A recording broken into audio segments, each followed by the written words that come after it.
Hello everyone.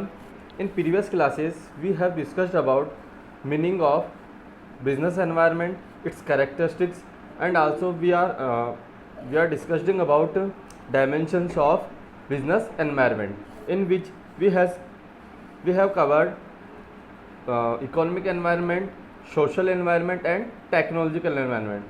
Today we will discuss on political and legal environment. Now, what is political environment in general sense? Political जो interface होगा, जो political stability या piece होगी, वही हमारा क्या है, पॉलिटिकल एनवायरनमेंट. सीधे मीनिंग देखेंगे.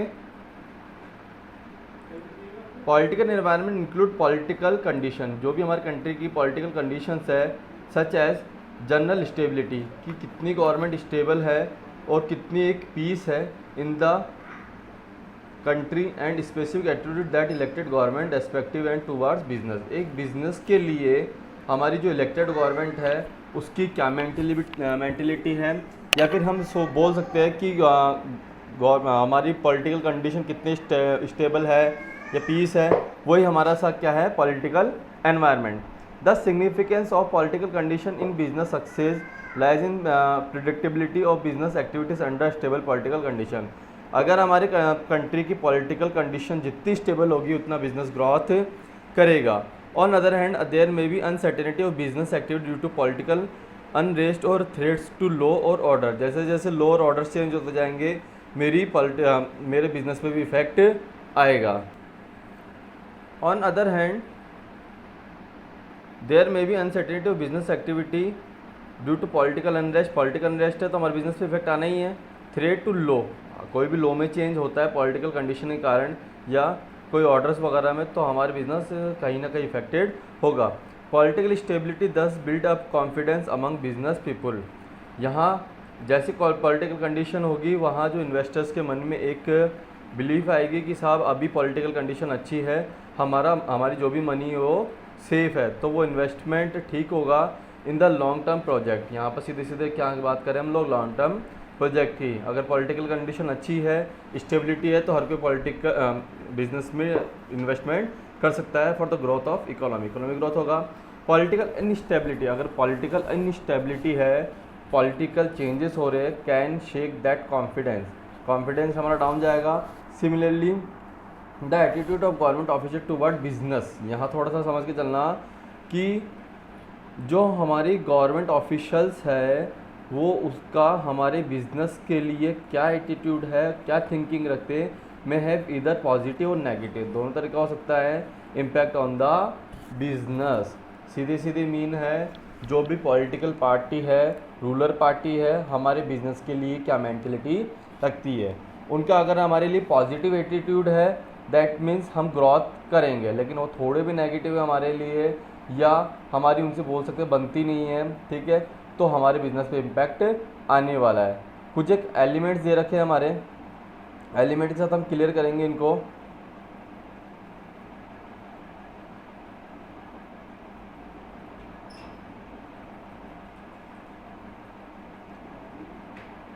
Major element of political environment क्या क्या हो सकते हैं वो. प्रिवेलिंग पॉलिटिकल सिस्टम, अभी हमारा पॉलिटिकल सिस्टम क्या चल रहा है. Degree of politician of business and economic issue, क्या इकोनॉमिक इशू हो सकते हैं, अभी पॉलिटिकल इशू क्या चल रहे हैं उन बिजनेस पर. डोमिनेंट आइडियोलॉजी और value of major political party, जो मेजर पॉलिटिकल पार्टी है उसकी आइडियोलॉजी क्या है.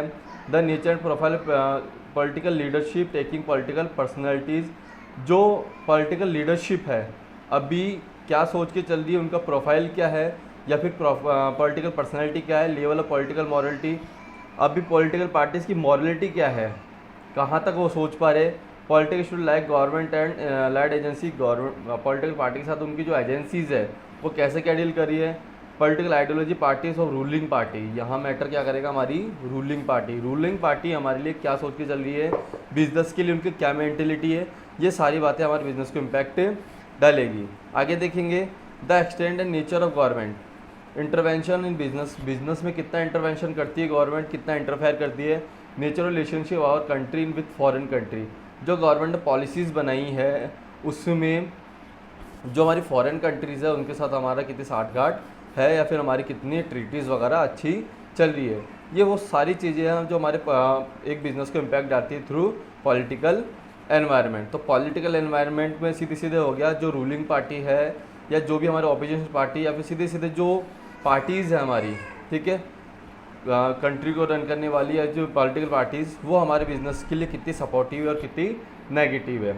यहाँ बात करते हैं हम पॉलिटिकल एनवायरनमेंट और यहाँ बात करेंगे लीगल एनवायरनमेंट। पॉलिटिकल में पार्टीज़ की बात करेंगे, उनके ऑर्डर्स की बात करेंगे, लेकिन जो कंट्री में रूल्स रेगुलेशंस है या फिर जो ऑर्डर्स वगैरह आ रहे हैं उनकी बात कहाँ करके चलेंगे हम लोग, लीगल एनवायरनमेंट में। लीगल एनवायरनमेंट देखेंगे। Legal environment includes various legislations, जो भी रूल्स रेगुलेशंस है, लॉज है passed by government, administrative orders issued by government, जो गवर्नमेंट के ऑर्डर्स हैं, गवर्नमेंट अथॉरिटी, कोर्ट जजमेंट, जो कोर्ट के जजमेंट है, as well as decision rendered by various commissions and agency at every level of government, जैसे central level पे बात कर ले, स्टेट लेवल पे बात करें या लोकल लेवल पे बात करें, जो भी गवर्नमेंट एजेंसीज़ है, गवर्नमेंट है, कोर्ट जजमेंट है, ये सारी चीज़ें हमारे कार्य में कवर होने वाली है हमारे लीगल एनवायरनमेंट में। आगे देखेंगे, it is imperative for the management of every enterprise to obey the law, हर एंटरप्राइज के लिए ज़रूरी है कि वो लॉ को फॉलो करें, रूल्स रेगुलेशन को फॉलो करें।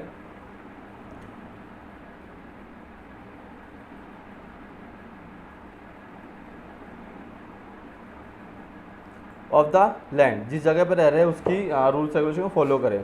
Therefore adequate knowledge of rules and regulation, यहाँ पर हमारे को रूल्स रेगुलेशन की एडुकेट नॉलेज भी होनी चाहिए। अगर हमारे को रूल्स रेगुलेशन की नॉलेज नहीं होगी तो हम वहाँ वर्किंग नहीं कर सकते। Frame by government is pre requisite for better business performance, जो बिजनेस परफॉर्मेंस के लिए, बेटर बिजनेस परफॉर्मेंस के लिए हम लोग को रूल्स रेगुलेशन फॉलो करना पड़ेगा, जो गवर्नमेंट के रूल्स हैं उनको मानना पड़ेगा। नॉन कंप्लायंस लॉ, अगर हम लॉ को नहीं मानते, land the business enterprise into legal problem, अगर हम नहीं मानेंगे तो हम लीगल प्रॉब्लम्स में फंस सकते हैं, हमारी पोजीशन ख़राब हो सकती है। In India constitutional provision, India की बात करें तो हमारे कॉन्स्टिट्यूशनल कुछ एक प्रोविजंस दे रखे हैं, जनरली हम लोग देखते भी आए।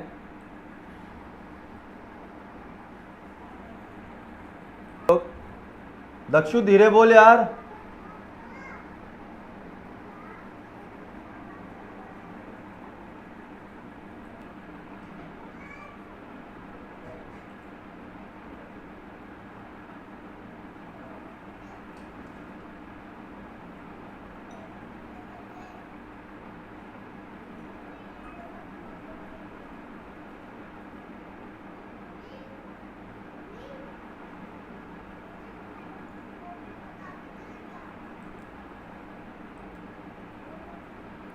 वर्कर्स के बाद आगे बात करते हैं हम लोग,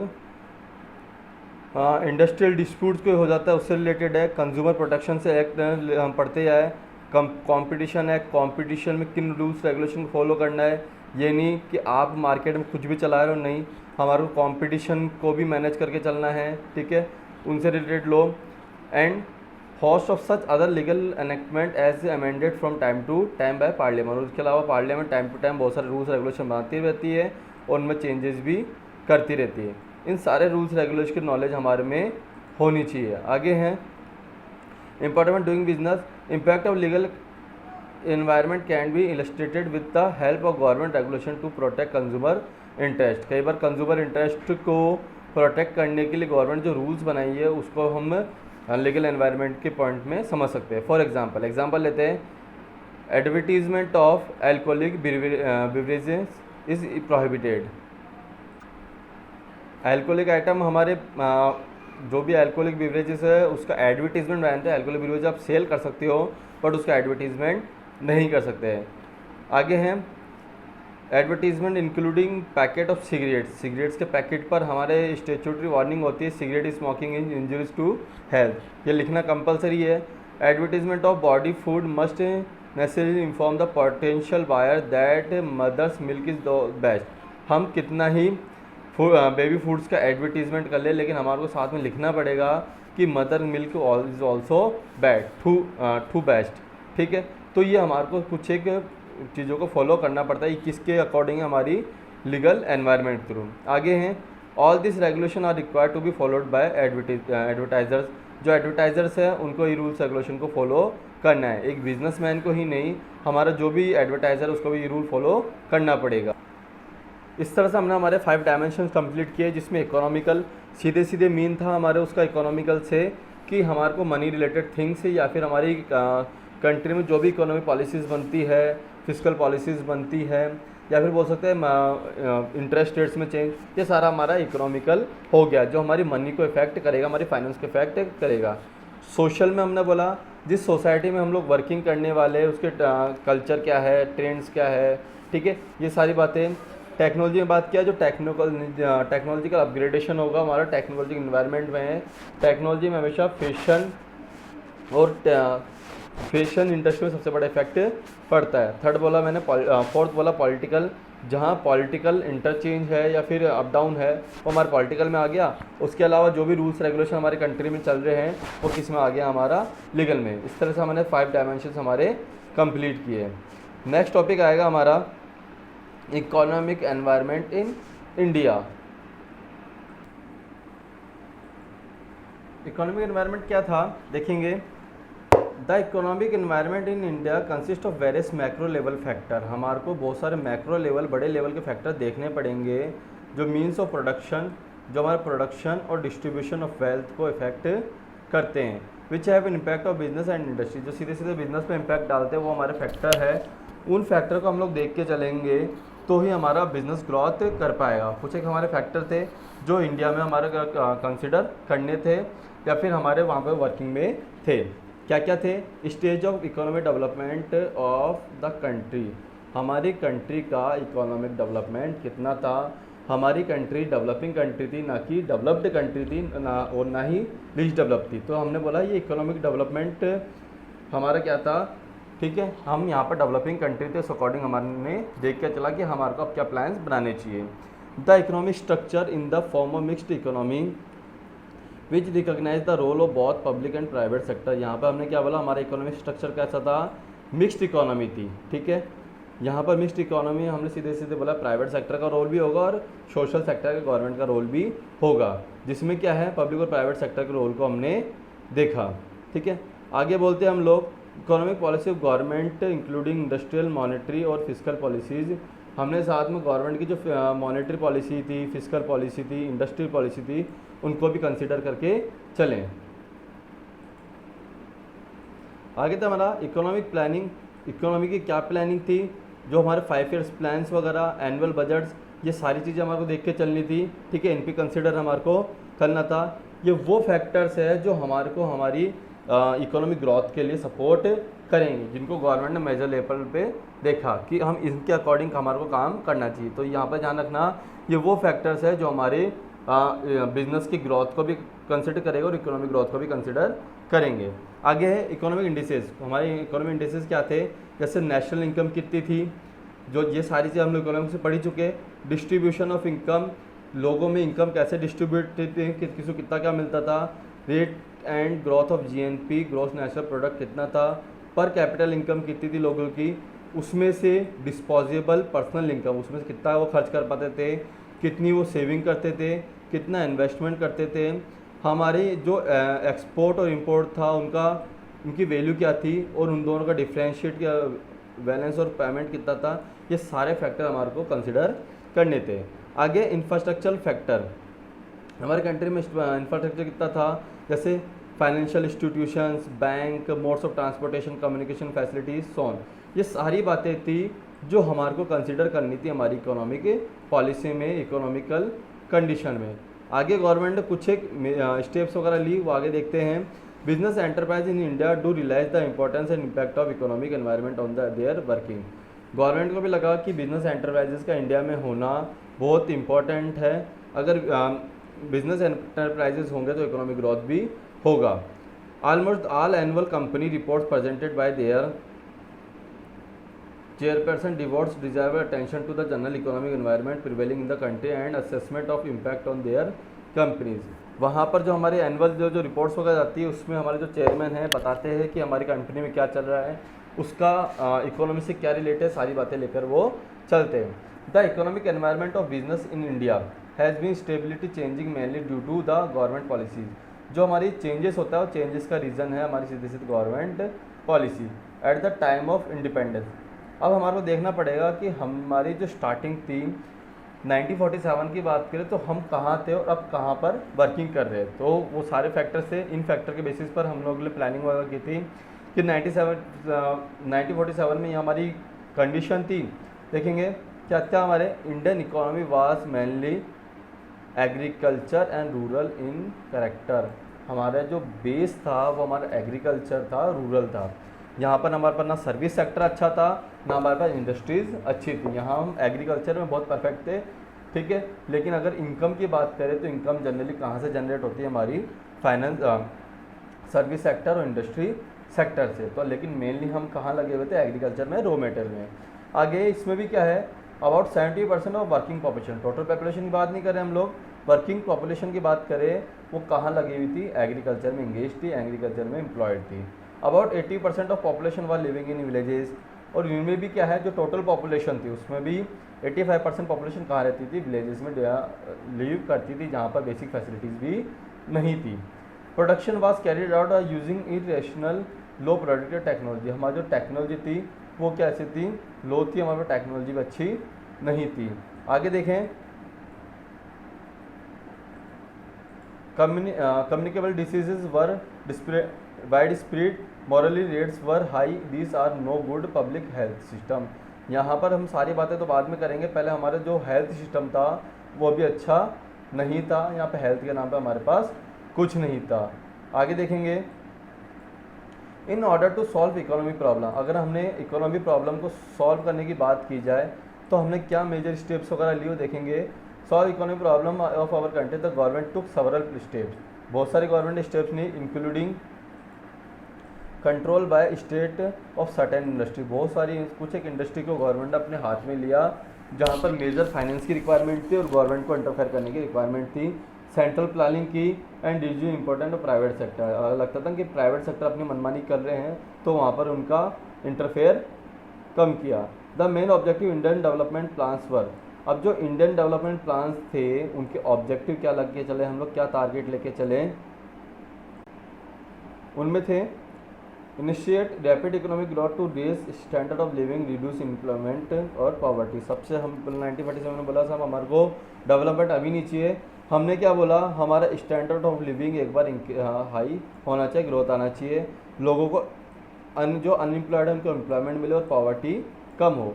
ये हमने बेसिकली टारगेट लिया। जो गवर्नमेंट ने स्टेप्स ली 1947 की कंडीशन के बाद वो ये थी कि साहब अनएम्प्लॉयमेंट कम हो, पॉवर्टी कम हो और लिविंग स्टैंडर्ड इंक्रीज हो। आगे है become self reliant and setup a strong industrial base. हम एग्रीकल्चर में इंगेज थे जहाँ पर इनकम नहीं थी, हमने क्या बोला, इंडस्ट्रियल बेस हमारे को बहुत अच्छा करना है with emphasis heavy and basic industry. Government ने इन्वेस्टमेंट किया था इनमें, बेसिक इंडस्ट्रीज वगैरह में, हेवी इंडस्ट्री में, वो हमने प्लान किए। Reduce inequality of income and wealth, जो वेल्थ की इनइक्वालिटी थी कि एक तो है ये बोला जाता था कि 5% जो पीपल्स है उनके पास पूरा 95% मनी व वेल्थ रखते हैं और बाकी 95% जो पीपल्स बचे उनके पास ऑल ओवर 5% था। जो जो इनइक्वालिटीज़ थी उसको भी हमने क्या किया, धीरे धीरे रिड्यूस किया। नेक्स्ट हमने बोला adopt a socialist pattern of development. हमने सोशलिस्ट पैटर्न अडॉप्ट किया based on inequality prevent exploitation of man by man. जो एक्सप्लॉयटेशन हो रहा था रिच पर्सनस का पुअर पीपल्स पे, उनको वो एक्सप्लॉयटेशन को हम कम करने के हिसाब से हमने प्लानिंग की। ये हमने कुछ काम किए 1947 के अकॉर्डिंग बात कर रहे हैं कि हमने ये एक सिस्टम अडॉप्ट की। आगे है in accordance with the economic planning की the government gave a lead role of private sector for infrastructure. यहाँ पर हम बोल रहे थे कि मिक्स्ड इकोनॉमी थी, तो मिक्स्ड इकोनॉमी में हमने क्या किया, पब्लिक सेक्टर था उनको बेसिक जो इंफ्रास्ट्रक्चर था वो इंडस्ट्री थी उनको डेवलप करने के लिए बोला, और जो प्राइवेट सेक्टर था उनको क्या बोला हमने कि डेवलपमेंट कंज्यूमर गुड्स इंडस्ट्री, जो कंज्यूमर गुड्स है, जो डेली यूज़ के थिंग्स है उनको डेवलप करने के लिए बोला। हैवी इंडस्ट्री गवर्नमेंट ने खुद के पास रखी, इंफ्रास्ट्रक्चर इंडस्ट्री खुद के पास रखी और बाकी जो कंज्यूमर गुड्स है प्राइवेट सेक्टर को दे दिए। At the same time government imposed several restriction, बहुत सारे रिस्ट्रिक्शंस लगाई, रेगुलेशंस बनाए, control working of private sector. उस टाइम प्राइवेट सेक्टर अपनी मनमानी नहीं करे, इसलिए उन्होंने पे क्या लगाए, रिस्ट्रिक्शंस वगैरह लगाए। India's experience with economic planning has delivered mixed result. Mixed result में हमने काम किया इन 1991।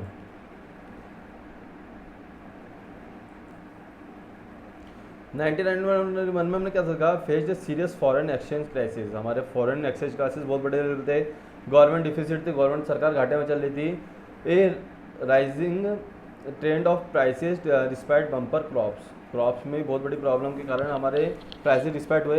As a part of economic reform, इसी हिसाब से गवर्नमेंट ने एक इकोनॉमिक रिफॉर्म लाए।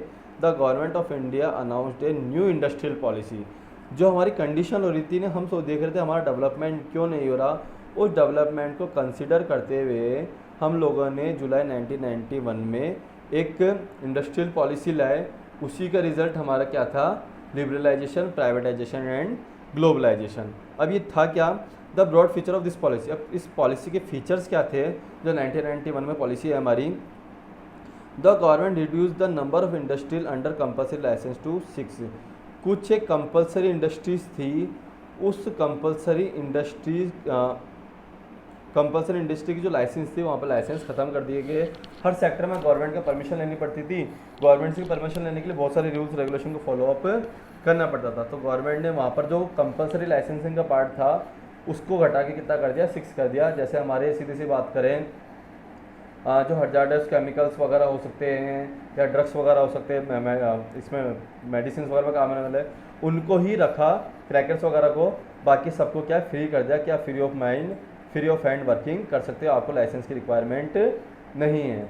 आगे बोला, many of the industries reserve for the public sector under the earlier policy. कुछ एक इंडस्ट्रीज़ को गवर्नमेंट ने क्या किया, खुद के पास रिजर्व रखा, where were deserve the role of public sector was limited only to 4 industry of the strategic importance. कुछ स्ट्रेटेजिक इंपॉर्टेंस के हिसाब से पब्लिक सेक्टर ने इंटरफेयर किया, बाकी सारा क्या फ्री ऑफ हैंड छोड़ दिया। रेलवे वगैरह ये इंपॉर्टेंस थी इनकी, तो खुद के पास रखा, बाकी सारा प्राइवेट सेक्टर को हैंड ओवर कर दिया।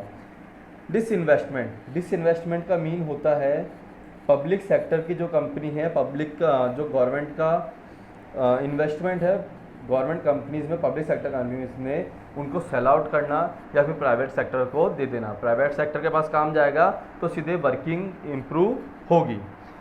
Disinvestment were carried out in case of many public sector industries. Public sector industries को डिसइन्वेस्टमेंट कर दिया, प्राइवेट सेक्टर को देना चालू कर दिया। Policy toward foreign capital. अब फॉरेन कैपिटल कैसे मैनेज करें, वाज लिबरलाइज्ड, थोड़ा सा लिबरल किया। The share of foreign equity participation, जो होता था कि साहब कि फॉरेन वाले यहाँ इन्वेस्टमेंट नहीं करेंगे, यहाँ पे इन्वेस्टमेंट नहीं होगा, यहाँ पे प्रोजेक्ट नहीं लगा सकते, उसको थोड़ा सा लिबरल किया। Was increase and many activities are 100%। थोड़ा सा इसमें लिबरल हुए, लिबरल होने के बाद किया हमने क्या किया कि हमने स्ट्रिक्टली मना किया था कि साहब यहाँ पर फॉरेन वाले बिजनेस नहीं कर सकते, इन्वेस्टमेंट नहीं कर सकते, तो उनको हमने थोड़ा कंट्रोल किया। ये काम किसको दे दिया, FDI, foreign direct investment board एक हमारा बना था, वाज परमिटेड, उसको सीधे सीधे दे दिया। उसने पूरा काम देखा कि साहब किसको अलाउ करना है, किसको डिसअलाउ करना है फॉरेन इन्वेस्टमेंट के लिए। The automatic permission was now granted for technology agreement with foreign companies. अगर टेक्नोलॉजी अगर इंडिया में आ रही है तो आप उनसे डील कर सकते हो, सीधे सीधे आ सकते हो। उसी का इफेक्ट हमारा सीधे सीधे बोल सकते हैं कि हीरो और होंडा का जो एग्रीमेंट हुआ था इसी के थ्रू हुआ था। क्यों, क्योंकि इसके थ्रू हमारे यहाँ पे टेक्नोलॉजी आई। फॉरेन इन्वेस्टमेंट प्रमोशन बोर्ड, अब फॉरेन इन्वेस्टमेंट इंडिया में इंक्रीज, उसके लिए हमने अलग से बोर्ड बनाया, अलग से डिपार्टमेंट बनाया। वह set up in promote and channelise foreign investment. Foreign investment India में कैसे आए, इसके लिए हमने अलग से बोर्ड बनाया, इसकी थिंकिंग हमने रखी। आगे देखेंगे, appropriate measure were taken to remove obstacles in the way of growth and expansion industrial unit of large industrial houses. Large industry मतलब बड़े लेवल पे इंडस्ट्री इंक्रीज हो और प्रॉब्लम्स दूर हो, उसके लिए हमने बहुत सारी पॉलिसीज़ वगैरह लाए, बहुत सारे मेजर्स लेके आए।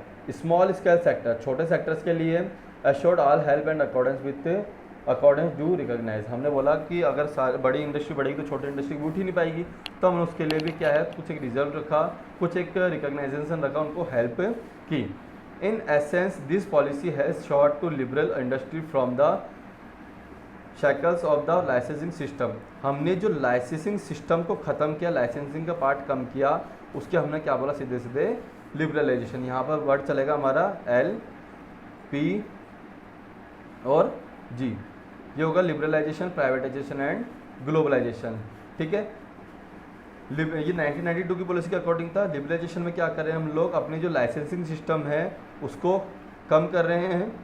ठीक है, लाइसेंसिंग सिस्टम को कम करने के बाद आगे हम क्या कर रहे हैं, drastically reduce the role of public sector, जो पब्लिक सेक्टर का रोल हम कम करने वाले हैं, मतलब गवर्नमेंट डिसइन्वेस्टमेंट करने वाली है, अपने जो गवर्नमेंट कंपनी थी उनको प्राइवेट हैंड्स में देने वाली, वो क्या है हमारा प्राइवेटाइजेशन। ठीक है, and encourage foreign private participation in India industrial development. और हमने बोला कि हमारी कंपनी भी बाहर फॉरेन में जाके वर्किंग करेगी और फॉरेन वाले, हम फॉरेन में जाएंगे तो फॉरेन वाले भी आएंगे, तो ये कहता हमारा ग्लोबलाइजेशन, जहाँ पर हमारा फॉरेन प्राइवेट पार्टिसिपेशन बढ़ेगा या फिर फॉरेन कंपनी इंडिया में आएगी और हमारी इंडियन कंपनी बाहर जाएगी, ये कहता है हमारा ग्लोबलाइजेशन। तो LPG सीधे सीधे कहता privatisation, globalisation, liberalisation, private, globalisation, जिसमें हमने अपनी पॉलिसीज़ को कंट्रोल किया, स्ट्रिक्टनेस को कम किया, थोड़े लिबरल हुए, ये मेरा प्राइवेटाइजेशन था, लिबरलाइजेशन था। गवर्नमेंट ने अपना इंटरफेयर कम किया, वो हमारा प्राइवेटाइजेशन था, और हम ग्लोबल मार्केट में डील कर पाए, ये हमारा क्या था, ग्लोबलाइजेशन। ठीक है, इस टॉपिक को हम नेक्स्ट वीडियो में डीपली कवर करने वाले हैं। आज के लिए थैंक यू।